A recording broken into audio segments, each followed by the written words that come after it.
Hi, Irene here again. Second video, we're going to do wound culture, which I'm a whole lot better at than sputum. I don't like sputum, but I do love a good wound. So, got my little wound guy here, and I'm just going to go over wound culture and how to collect it. So, first of all, you're going to walk into the room, always do hand hygiene, introduce yourself, make sure you have the correct patient by obtaining those two patient identifiers. And for the sake of the video, we're going to pretend that I've already undressed this, but prior to doing that, I would have gotten some vitals on the patient and make sure that he's not showing any other or any signs and symptoms of infection, such as chills, fever,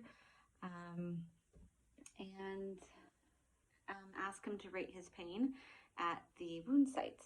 And we're going to pretend this side over here is a biohazard bag, and all of the dressings that what I undressed him with here is in my biohazard bag.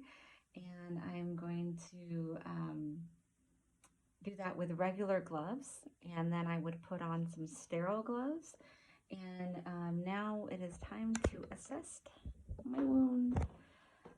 Sorry about the angle. This is probably as good as I can get it.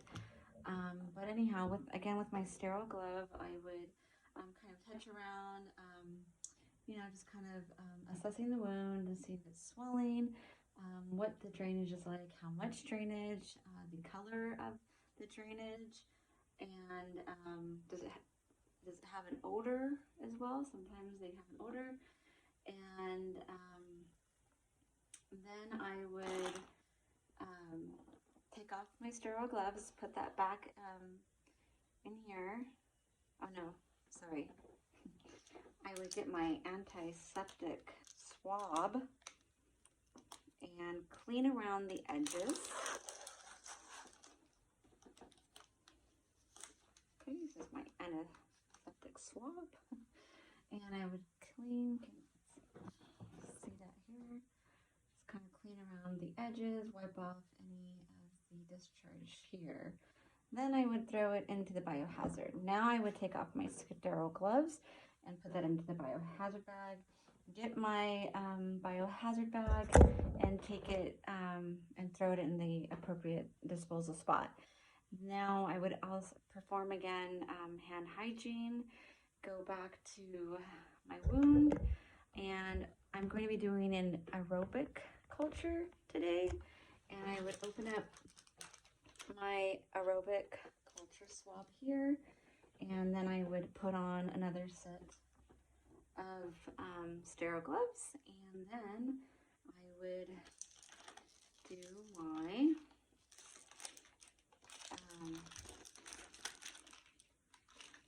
try to touch as less as possible.